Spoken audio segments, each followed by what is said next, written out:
Hello बच्चों, आज हम इंटरमीडिएट 12th के भौतिक विज्ञान में आपको अनसॉल्व पेपर सेट नंबर 5 चल रहा था 2022 का। ठीक है, उसके के आगे के भाग को देखेंगे। पिछले लेक्चर में आपको 4 के खा नंबर तक के सवाल बताए गए थे। आज हम 4 के गा नंबर स्टार्ट करेंगे। ठीक है, तो चलिए 4 का गा नंबर हम स्टार्ट करते हैं। 4 का गा नंबर। ठीक, सवाल को पढ़ते रहेंगे। ठीक, चलिए देखते हैं। 4 का गा नंबर। एक धातु के पृष्ठ पर लैम्डा तरंगदैर्घ्य का एकवर्णी प्रकाश आपतित होता है। ठीक है, एक धातु का पृष्ठ है जिस पर लैम्डा तरंगदैर्घ्य के एकवर्णी प्रकाश आपतित होता है। ठीक है, तथा प्रकाश वैद्युत धारा के लिए निरोधी विभव 3 भी है। प्रकाश वैद्युत धारा के लिए निरोधी विभव कितना है? 3 वोल्ट है। यदि पृष्ठ पर 2 लैम्डा तरंगदैर्घ्य अगर आपतित होता है, मतलब देखो, अगर लैम्डा आपतित होता है, ध्यान दो क्वेश्चन में क्या रहा है। अगर लैम्डा आपतित होता है तो 3 वोल्ट मिलता है। ठीक है, और जब आपका कहने का मतलब ये है कि जब लैम्डा 3 में और जब 2 लैम्डा आपतित होता है तो फिर आपको पूछा गया कि तो निरोधी विभव कितना प्राप्त होता है? V प्राप्त होता है। ठीक है, तो प्रकाश वैद्युत उत्सर्जन के लिए दहली तरंगदैर्घ्य की गणना कीजिए। लैम्डा नॉट आपको क्या करना है? फाइंड करना है। ये आपसे सवाल में कहा गया है। ठीक, चलिए देखिए, आपने पढ़ क्या रखा है? आइंस्टीन ऊर्जा समीकरण आपने क्या पढ़ रखा है? आइंस्टीन समीकरण। ठीक, आपने पढ़ रखा है कि काइनेटिक एनर्जी K बराबर E माइनस डब्लू या K बराबर EV नॉट बराबर E का मतलब HC बाई लैम्डा और माइनस का HC बाई लैम्डा नॉट। ये आपने पढ़ रखा है। ठीक है, HC बाई लैम्डा और HC बाई कितना? Lambda naught. ठीक, तो अब जरा देखो परिवर्तन किस में हो रहा है भाई। जब आपको पता है कि लैम्डा डाली जा रही है, ठीक है, से अब इससे देखो समीकरण बनाएंगे। एक समीकरण बनाएंगे तो समीकरण क्या बनेगी? देखिए, जब लैम्डा यूज़ की जा रही है, मतलब HC बाई लैम्डा अगर यूज़ की जा रही है, ठीक, लैम्डा यूज़ की जा रही है तो यहाँ पर E बराबर 3V आ जाता है। कितना है? V नॉट का मान कितना है? 3V। ठीक, अब देखो, और माइनस का HC बाई, अब इसको W लिखा रहने दो, इसका कोई मतलब नहीं, आपको कार्यफलन ही फाइंड करना है तो इसको आप W लिखा रहने दीजिए। ठीक है, अब इसके बाद देखो ये वाला, और दूसरी केस में, ये पहला केस है, केस फर्स्ट। केस नंबर 2 देखो, जब आपके पास 2 लैम्डा आपतित होती है, मतलब HC बाई कितना हो जाता है? 2 लैम्डा। HC बाई कितना हो जाता है? 2 लैम्डा। ठीक है, तो आपको पता है कि तब कितना हो जाता है? HC by 2 lambda. तो यहाँ पर देखो 2 लैम्डा होता है तो वोल्टेज V बचता है, मतलब केवल क्या बचता है? EV और माइनस का कितना? W। ये दोनों इक्वेशन बन गई आपको। ठीक है, दोनों इक्वेशन को हल करेंगे और कार्यफलन ही आपको क्या करना है? ज्ञात करना है शायद। हाँ, दहली तरंगदैर्घ्य है आपको ज्ञात करनी है ना, उसमें दहली तरंगदैर्घ्य लैम्डा नॉट चाहिए। तो ठीक है, बाद में हम लैम्डा नॉट निकाल लेंगे, W से सॉल्व कर लेंगे। तो इक्वेशन नंबर 1 और 2 को हल कर लेंगे। 1 और 2 को क्या करेंगे? हल करेंगे। तो कैसे हल करेंगे उस पर ध्यान देते हैं। ठीक है, देखिए कैसे हल करेंगे। आपको लैम्डा नॉट चाहिए ना, लैम्डा नॉट। इक्वेशन नंबर 1 और 2 को हल करेंगे। समीकरण नंबर 1 और 2 को हल करना है। तो आप ऐसा करिए, EV नॉट, इन दोनों इक्वेशंस को ऐसे हल कर लिए। लाइन खींच लीजिए, यहाँ पर माइनस करिए, यहाँ माइनस करिए, यहाँ प्लस कर लीजिए। तो सीधे से ये आपका 3 EV नॉट में से एक EV नॉट निकलेगा, बचेगा कितना? 2 EV नॉट। 2 EV बचेगा। क्या बचेगा? 2 EV। और बराबर यहाँ पर देखो माइनस करना है तो HC बाई लैम्डा आपने कॉमन कर लिया है ना, दोनों में HC बाई लैम्डा है। और यहाँ बचा क्या? 1 माइनस 1/2 ये बचा, और ये दोनों हो गए कैंसिल। सॉल्व कर लेंगे तो ये हो जाएगा आपका कितना? देख लेते हैं। ये हल करेंगे तो ये 2 EV बचा, और इसको हल करेंगे तो 1 में से 1/2 निकला, HC बाई 2 लैम्डा बचा भाई, 1/2 बचा, ये हो गया।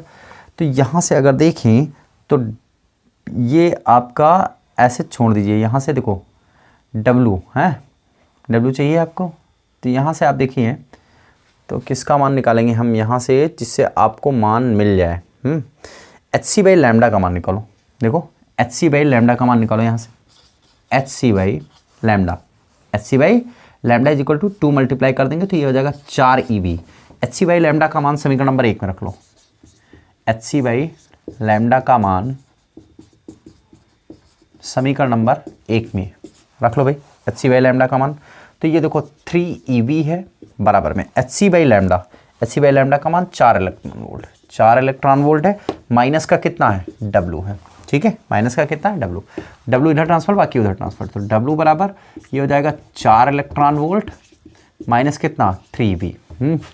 4 में से 3 निकला, केवल E इंटू वी बचा, और डब्लू का मान अब लिख सकते हैं आप H C by lambda naught, लिख सकते हैं ना, लैम्डा नॉट चाहिए उधर ट्रांसफर कर लो, तो लैम्डा नॉट बराबर क्या हो जाएगा, ऊपर गया तो एच सी बाई कितना E इंटू वी, ठीक है, एच सी बराबर लैम्डा नॉट का मान कितना है, एच सी बराबर E, ये हो गया आपका, ठीक है, 2 लैम्डा ई वी, हाँ सही है। तो वैद्युत देहरी तरंगदैर्घ्य आपको क्या करनी है, फाइंड करनी है। ये था सवाल नंबर आपका 4 का गा नंबर, ठीक है। सेट नंबर 5 है, सेट नंबर 5, 4 का खा और 4 का गा, लैम्डा नॉट बराबर हो जाएगा 4 लैम्डा, ठीक है, H C by E V, H C by E V, यहाँ से देखो H C by E V, अगर इस वाले समीकरण पर ध्यान दो, समीकरण नंबर क्या कर लो इसको 3, समीकरण नंबर 3 से अगर देखें, समीकरण नंबर 3 में 3 से देखो, यहाँ से आप देखो तो H C by E V निकाल सकते हो ना, 4 लैम्डा आ जाएगा कि नहीं आ जाएगा, H C by E V बराबर, H C by E V बराबर कितना 4 लैम्डा, चेक कर लो भाई, एच सी और इलेक्ट्रॉन वोल्ट ई वी नीचे आ जाएगा, लैम्डा उधर चला जाएगा, 4 लैम्डा से यहाँ मान रखेंगे तो लैम्डा नॉट बराबर कितना हो जाएगा 4 लैम्डा।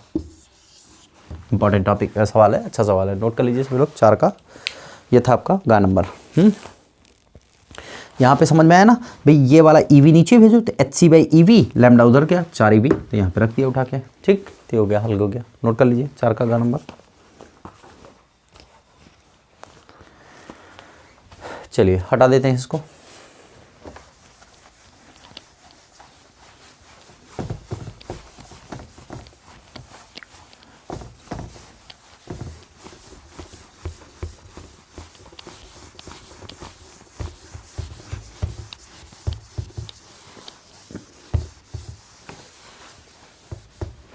नो 4 का घा नंबर लिखा है, एकल स्लिट के विवर्तन प्रतिरूप में केंद्रीय उच्चिष्ट की कोणीय चौड़ाई किन कारकों पर निर्भर करती है, ठीक है। तो देखो सूत्र आप यूज करेंगे, 4 का घा नंबर है, देखो सूत्र पढ़ा आपने कि जो कोणीय चौड़ाई होती है, ठीक है, विवर्तन प्रतिरूप की कोणीय चौड़ाई, विवर्तन प्रतिरूप की कोणीय चौड़ाई, W बराबर क्या पढ़ा आपने, 2 लैम्डा बाई डी पढ़ा है, 2 लैम्डा बाई डी। यहाँ से देखो पहला परिवर्तन क्या है, जो वृत्त है, जो चौड़ाई है वो 1 बाई डी है ना, अर्थात पहला यदि स्लिटों की चौड़ाई कम कर दी जाए, स्लिटों की स्मॉल डी क्या है, स्लिट की चौड़ाई है ना, ये वाली जो विवर्तन प्रतिरूप याद है, ये ऐसे बनता है विवर्तन प्रतिरूप, ऐसे यहाँ पे लेंस लगाया जाता है, याद आ रहा है कि नहीं आ रहा है, तो ये वाला स्मॉल डी होता है, तो अगर स्मॉल डी को कम कर दिया जाए तो ये चौड़ाई क्या होगी, जो सेंट्रल मैक्सिमम बनेगी वो बढ़ जाएगी। तो यदि स्लिटों की चौड़ाई कम कर दी जाए तो ठीक, सेंट्रल मैक्सिमा की चौड़ाई बढ़ जाएगी, ठीक है, मुख्य उच्चिष्ट की, मुख्य या केंद्रीय उच्चिष्ट की, उच्चिष्ट का फैलाव बढ़ जाएगा, फैलाव बढ़ जाएगा, ये हो गया। सेकंड नंबर देखो क्या हो सकता है, W इज डायरेक्टली प्रोपोर्शनल किसके, लैम्डा, मतलब अगर प्रकाश की तरंगदैर्घ्य में भी परिवर्तन हुआ, ठीक है, प्रकाश की तरंगदैर्घ्य में परिवर्तन हुआ तो भी फ्रिंज चौड़ाई में परिवर्तन आ जाएगा, जो विवर्तन प्रतिरूप होगा उसमें चौड़ाई में परिवर्तन आ जाएगा, ठीक है। अतः प्रयोग को कहाँ करने पर, प्रयोग को पानी में ले जाने पर, पानी में करने पर, भाई पानी में ले जाएंगे तो जो आपतित प्रकाश की तरंगदैर्घ्य है वो बदल जाएगी, ठीक है, पानी में करने पर चौड़ाई, वो विवर्तन प्रतिरूप बदल जाएगा, विवर्तन प्रतिरूप बदल जाएगा। तो दो चीज़ें प्रभावित करती हैं, एक तो फ्रिंज चौड़ाई, दूसरा लैम्डा, ये दोनों चीज़ प्रभावित करती है। फिर क्या कहा गया, विवर्तन प्रतिरूप में प्रकाश की तीव्रता विभाजन चित्र आपको जो है दर्शानी है। ठीक है, तो ये वाला चित्र बनाना है आपको। देखो ये हो गया, ऐसे इधर भी ये वाला लैम्डा बाई डी, ये वाला माइनस लैम्डा बाई डी, ये 2 लैम्डा बाई डी, इसी तरीके से 3 लैम्डा बाई डी, ऐसे इधर बढ़ा लो, माइनस का 2 लैम्डा बाई डी, माइनस का 3 लैम्डा बाई डी, ये हो गया। ये कहलाती है मुख्य उच्चिष्ट। बस ये विभाजन रूप प्रतिरूप हो गया, खींच दीजिए, हो गया आंसर। ठीक है, तो ये पूरा सवाल हो गया, हटा दें इसको। ठीक है, 4 का घ नंबर।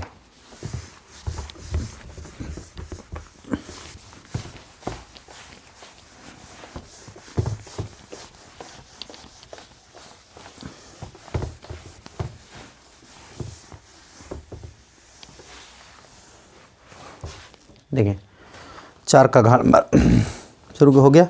अब 4 का घ के बाद अंगा देखते हैं। विभवमापी की सुग्राहिता से क्या तात्पर्य है। ठीक है, विभवमापी की सुग्राहिता से क्या तात्पर्य है। देखो किसी विभवमापी की सुग्राहिता जो है वो विभव प्रवणता की क्या होती है, अनुक्रमानुपाती होती है। ठीक है, किसी विभवमापी की सुग्राहिता, यही लिखना है, किसी विभवमापी की सुग्राहिता जो है, विभवमापी की सुग्राहिता डायरेक्टली प्रोपोर्शनल होती है किसके, विभव प्रवणता के। ठीक, मतलब ये हुआ कि सुग्राहिता, अब देखो ये आप लिख लेंगे तो परिभाषा यही होगी, ये आप लिख लेंगे, किसी भी विभवमापी की जो सुग्राहिता होती है वो विभव प्रवणता की क्या होती है, अनुक्रमानुपाती होती है। ठीक है, और सवाल में कहा गया कि इसका व्यंजक लिखिए, तो k इज इक्वल टू व्यंजक होता है v/l, है ना। अब क्या कह रहे हैं, सुग्राहिता कैसे बढ़ाई जा सकती है, चूंकि k इज डायरेक्टली प्रोपोर्शनल 1 किसके है, l, k is equal to क्या है, v/l। ठीक, यहाँ पर है k इज इक्वल टू कितना होता है आपका, v/l।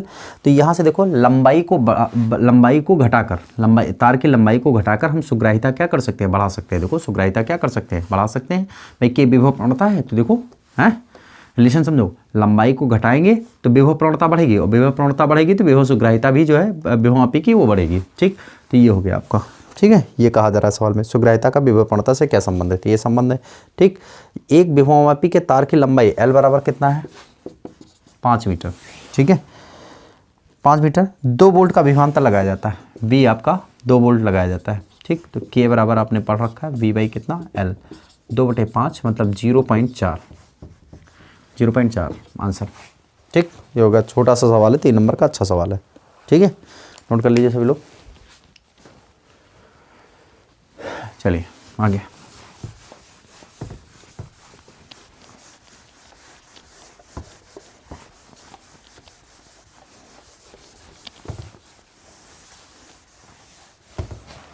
चलिए देखिए आगे है। सवाल में एक आ गया है, विद्युत द्विध्रुव की अक्षीय रेखा पर विद्युत क्षेत्र की तीव्रता। तो अक्षीय स्थिति में विद्युत द्विध्रुव की अक्षीय स्थिति में विद्युत क्षेत्र की तीव्रता का व्यंजक आपको प्राप्त करना है, डेरिवेशन है। ठीक है, ये आपका सेकंड लेसन है। ठीक है, फर्स्ट लेसन है, पहला वाला लेसन विद्युत द्विध्रुव के कारण अक्षीय स्थिति में विद्युत क्षेत्र की तीव्रता आपको ज्ञात करनी, पहला लेसन है। ठीक है, अब इसके बाद देखो फिर लिखा है, एक गोलीय पृष्ठ के प्रकाश के अपवर्तन का सूत्र n2/v - n1/u, और इसमें देखो इसमें नाम नहीं लिखा है, इसमें नाम नहीं लिखा है। ठीक, कहा गया है कि गोलीय पृष्ठ, तो आप चाहे उत्तल लीजिए चाहे अवतल लीजिए। ठीक है, चाहे उत्तल का डेरिवेशन करिए चाहे उत्तल गोलीय पृष्ठ अथवा अवतल गोलीय पृष्ठ, दोनों में से किसी का एक करना है। ठीक है, तो मैं आपको उत्तल गोलीय पृष्ठ के डेरिवेशन जो है, ये थोड़ा सा इंपॉर्टेंट डेरिवेशन है, दोनों में से एक कोई हर साल लगभग पूछा जाता है, तो इस डेरिवेशन के बारे में हम थोड़ा सा आगे बढ़ाते हैं। ठीक, चलिए देखते हैं। देखो माना ZPZ' एक उत्तल गोलीय पृष्ठ है, ऐसे लिख लेंगे।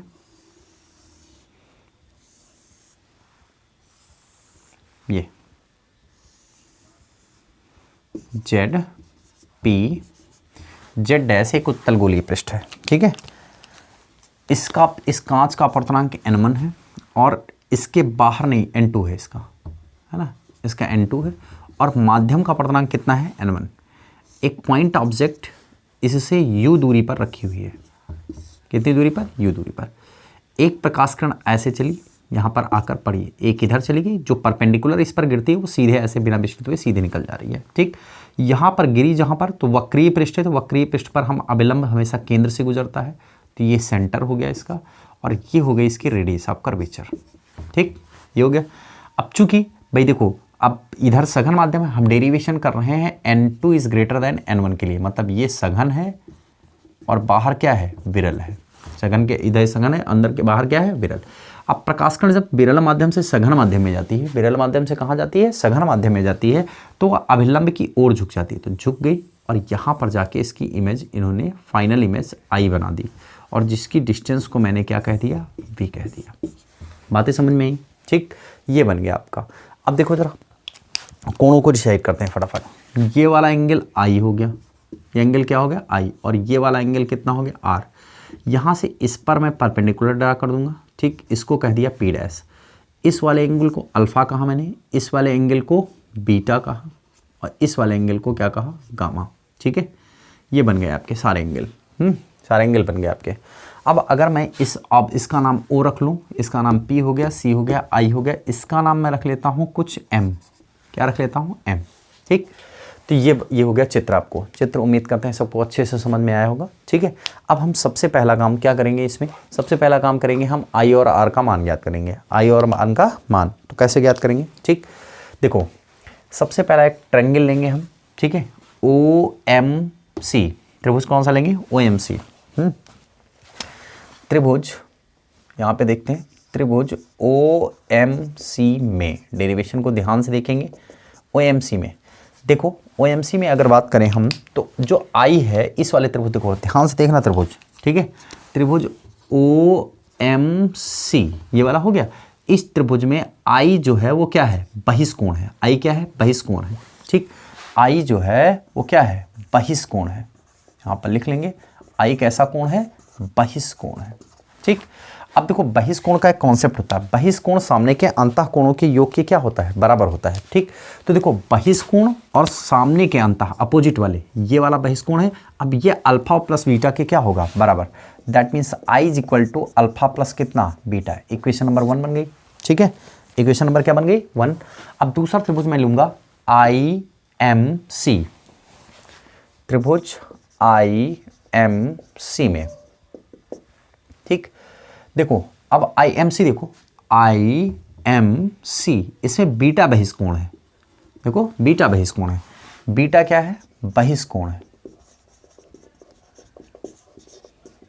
ठीक, अगर बीटा बहिष्कोण है तो सामने के अंतःकोणों के योग की क्या होगा, बराबर।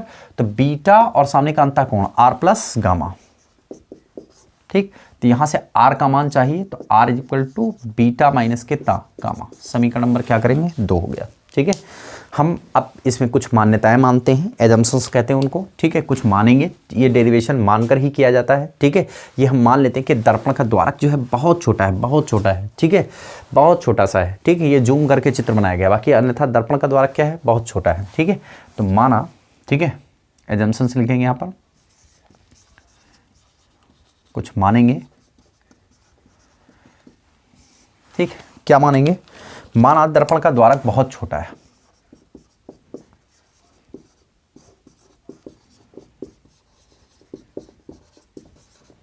बहुत छोटा है, इससे क्या क्या होगा। ठीक है, तो सबसे पहले लिखेंगे all rays are paraxial, paraxial कहते हैं इसको, पैरा एक्सियल, एक्सियल। ठीक है, पैरा एक्सियल का मतलब समानांतर। सभी प्रकाश किरणें, हिंदी में लिख सकते हैं, सभी किरणें प्रकाश क्या होंगी, समानांतर होंगी। देखो तात्पर्य ये है कि जैसे मान लो ये बड़ा बड़ा है, बड़ा सा लेंस है, यहाँ से प्रकाश किरण चली, अभी आपको दिख रहा है कि एंगल आई बन रहा है। जरा छोटा कर लो इसको, थोड़ा सा छोटा कर लिया, देखो छोटा कर लिया, यहाँ से गई, थोड़ा सा एंगल और दिख रहा है अभी, और छोटा कर लिया, ये देखो बहुत छोटा कर लिया, अब दिख ही नहीं रहा होगा। ये सारी प्रकाश किरणें कैसी मान लेंगे, समानांतर। तो ये हो गई समांतर की कंडीशन, मतलब जो आपको मैं समझा रहा हूँ लॉजिक इसका। ठीक है, तो ये हो गया आपका। अब इसके बाद बात करते हैं, देखो पैराक्सियल हो गया। अगर सभी प्रकाश किरणें समानांतर, तो सेकंड टॉपिक क्या हो जाएगा, एंगल आई व आर क्या होंगे, बहुत छोटे होंगे। एंगल व आई क्या होंगे, छोटे। और अगर ये छोटे होंगे तो थर्ड नंबर क्या हो जाएगा आपका, अल्फा बीटा व गामा भी क्या होंगे, बहुत छोटे होंगे, सब मान के करेंगे, बहुत छोटे होंगे। और अगर अल्फ़ा बीटा गामा बहुत छोटे होंगे, छोटे एंगल्स के लिए हम लिखते हैं अल्फ़ा को tan अल्फ़ा लिखेंगे सिमिलर, और बीटा को tan बीटा लिखेंगे, व गामा को क्या लिखेंगे, tan गामा सिमिलर में लिखेंगे। ठीक है, ये हो गया आपका। और चौथी चीज़ जो मानेंगे वो मान लेंगे P डैश एज्यूम कर लेंगे किस पर, P पर। मतलब जब दर्पण का द्वारक बहुत छोटा था, M यहीं P के पास, तो ये P डैश का कोई मतलब ही नहीं, P डैश को कहाँ पर मान लेंगे, P पर। ठीक है, अब आपको अगला टारगेट क्या होना चाहिए डेरिवेशन का, डेरिवेशन को रटिए नहीं, समझिए क्या क्या करना है। ठीक है, अगले टारगेट में आपको अल्फ़ा बीटा गामा के मान चाहिए। ठीक है, चलिए अल्फ़ा बीटा गामा के मान निकालो। अल्फ़ा बीटा गामा के मान के लिए आपको सबसे पहले OP डैश M त्रिभुज चूज करना पड़ेगा, त्रिभुज OP डैश M में। ठीक, देखो अल्फ़ा इज इक्वल टू किसके, tan अल्फ़ा, ये मैंने लिखा है ऊपर, देखो alpha is equal to tan alpha, लंब बटे आधार। अगर कोण की बात करूँ OP डैश M, तो कोण के सामने लंब, तो लंब हो गया आपका P डैश M, और बटे आधार कितना है, P डैश O। आपने रख रखा है P डैश को P लिखना है, आपको P डैश को क्या लिखना है, P, तो ये हो जाएगा PM अपॉन में कितना, PO। अगर इसकी हाइट को हम H मान लें, ठीक, तो देखो ये हो जाएगा H, और P से O, देखो P से O प्रकाश किरणें उधर जा रही, नापेंगे इधर, तो ऋणात्मक चिन्ह, तो माइनस का U। ये पहला पार्ट हो गया। ठीक, दूसरे वाले पार्ट में देखो त्रिभुज हो जाएगा, अब कौन सा लेंगे, हमें चाहिए CP डैश M, बीटा का चाहिए ना, तो CP डैश M, आपको कोई याद नहीं करना, बीटा निकालना तो उसी त्रिभुज के हिसाब से लीजिए।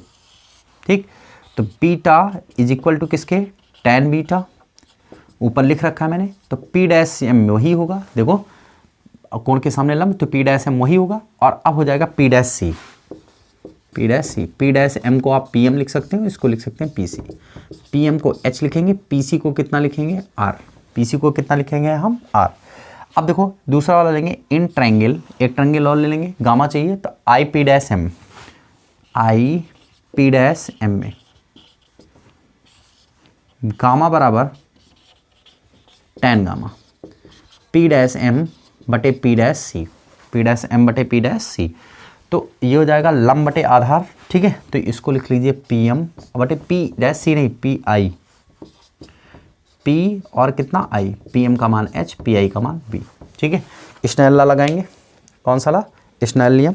ठीक, तो यहीं पे लिख लेंगे हम स्नेल नियम से,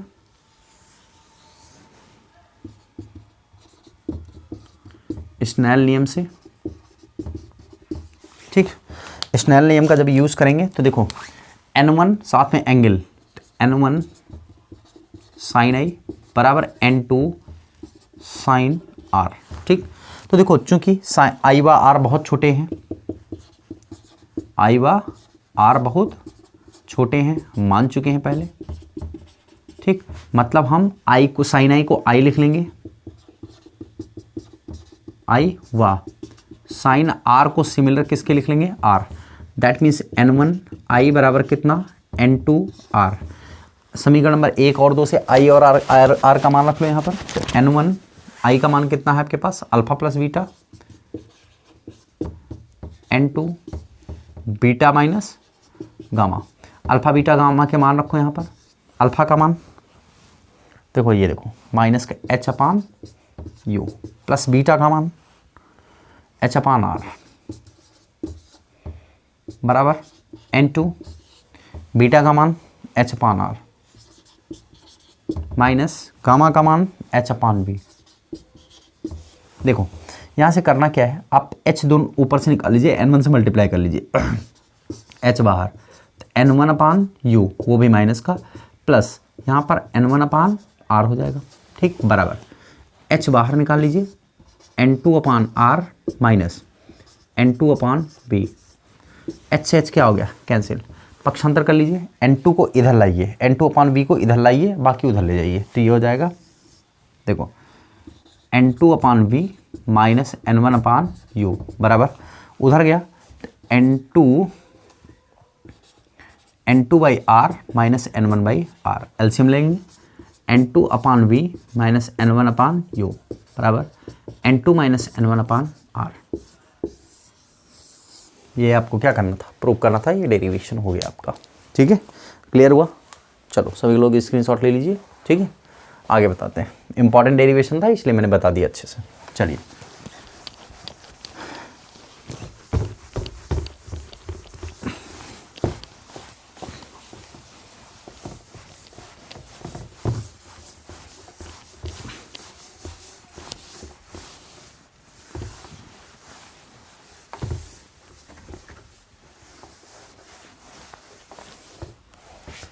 चलिए आगे देखिए,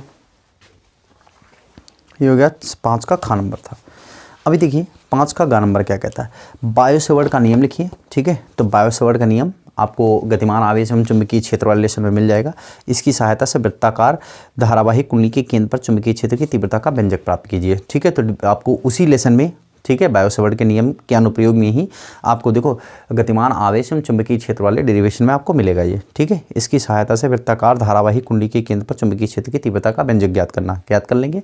अगर कोई डेरिवेशन आपको तकलीफ देता है, कष्ट देता है, तो आप कमेंट बॉक्स में कमेंट कर दीजिए। ठीक है, कि ये डेरिवेशन हमको चाहिए, तो वो डेरिवेशन आपको बता दिए जाएंगे। ठीक है, आगे देखो, व्हीट स्टोन ब्रिज का सिद्धांत क्या है, आप सभी लोग जानते हैं। ठीक है, संलग्न भुजाओं पर व्हीट स्टोन ब्रिज का सिद्धांत जो है वो क्या है आपका, संलग्न भुजाओं पर लगे प्रतिरोधों का अनुपात जो है शेष दो संलग्न भुजाओं पर लगे प्रतिरोधों के अनुपात के बराबर होता है। That means P/Q = R/S। ठीक है, ये हो गया। दिए गए परिपथ आरेख में संतुलन की स्थिति में, दिए गए परिपथ आरेख में संतुलन की स्थिति में है तो ब्रिज करता है, तो R का मान आपको क्या करना है, ज्ञात करना है। ठीक है, तो देखो ये था 5 का घा का अथवा, है ना, 5 का घा नंबर बताएंगे आपको, 5 का घा नंबर। ठीक, तो 5 का घा का चित्र बना लेंगे हम। 6 ओम है,